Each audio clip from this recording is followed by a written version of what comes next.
Hello, welcome to Whisky Wednesday. Another Wednesday, another whisky review with me, Joe. So, this is my 101st review. Thank you everyone who watched my 100th review last week. Big celebration. I'm so pleased I've got to that milestone. Thanks everyone for sharing it, watching it, leaving me a comment. So now on to the next 100. I don't think I'll ever be able to top the Glenlivet 70 as a review, but will do my best. So this week I am reviewing the Master of Malt Darkness series 21-year-old Ardbeg that's finished in Pedro Jimenez sherry casks. Now I've been reviewing the Darkness series for a couple of weeks. As I said in my previous Darkness reviews, what Master of Malt are doing is they're taking whiskies that are kind of aged, they're putting them into small custom-made 50-litre sherry barrels, whether that be Oloroso or Pedro Jimenez, and finishing those for 3 months in these custom-made sherry barrels to find out what effect the sherry barrel has on the matured whiskey. This is quite a special one. This is my oldest Ardbeg I've ever tried. Old Ardbeg is really hard to get hold of. It's normally incredibly expensive just because of the rarity. The reason being for this was Ardbeg was closed for a period of time when the new owners, Murray Hennessy, Louis Vuitton, took it over. They had a lot of old barrels that they obviously sold, made a big profit on, and there's just not much left. So, 21-year-old Ardbeg, I'm very fortunate to have tasted this and to be reviewing it for you guys.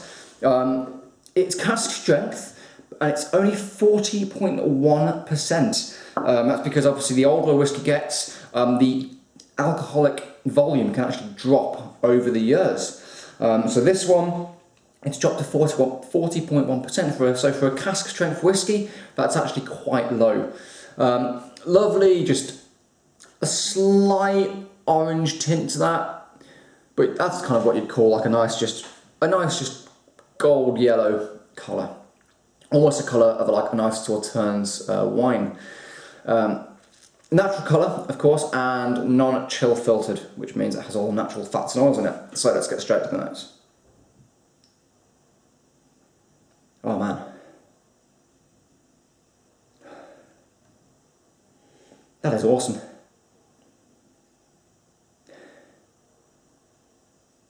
I am also, over the next kind of week, and from now on, going to be posting written reviews on Reddit. If any of you go on the Scotch site of Reddit, it's r/Scotch. You'll find my reviews on there on a weekly basis too, so you can actually read written ones as well as watching me waffle on. So the nose, getting kind of musty wood, kind of burnt leaves. There's a little bit of kind of cinder toffee, a little bit of sweetness coming through, so again going along with that burnt theme, burnt cinder toffee. Now the peat's making more of an appearance, so kind of oily peppered mackerel, that kind of seafood oiliness, the savoury note. But there is that sweetness there as well, so I'm also getting Manuka honey. Sooty peat, and just all sorts of kind of coastal, briny tones. That's definitely one of the noses of the year, I'd have to say. That's definitely going up there as one of my all-time favourite noses of 2014. Right. I'm also reviewing it in my Ardbeg Glencairn glass. Should be able to see that there. Look at that. Doing the right thing. Drinking Ardbeg out of an Ardbeg glass. Okay, let's move on to the palate.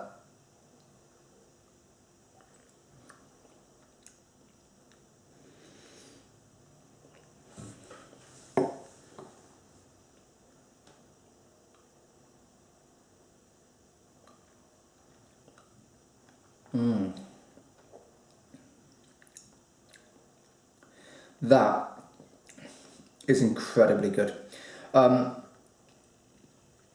It's amazing. It's my first old Ardbeg that I've tried. So good. The mouthfeel, just really just soft mouth coating as well.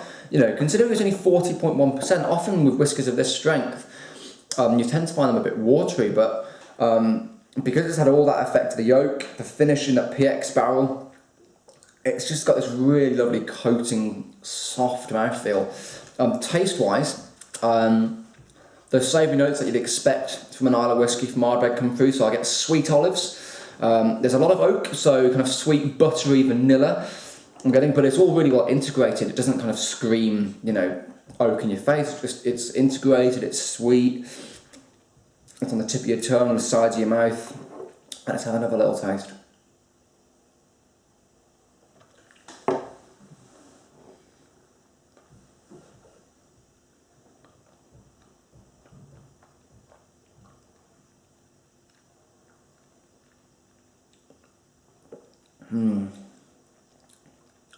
So, along with that, the sherry cask influence does start to come through. So, I'm getting Lexia raisins. I don't know if you guys have had those. They're a special kind of raisin. You can get them from like Whole Food shops. It's a special kind of quite sweet, quite big raisin. Really nice. So yeah, Lexia raisins. There's a bit of nuttiness to there. Hazelnuts, almost kind of like charred, ashy hazelnuts. Blackcurrant comes through as well. And then I'm getting kind of almost Cadbury-esque fruit and nut chocolate bar. Oh, and a little bit of a sweet coffee as well, almost like a mocha. Alright, let's give it one more taste for the finish.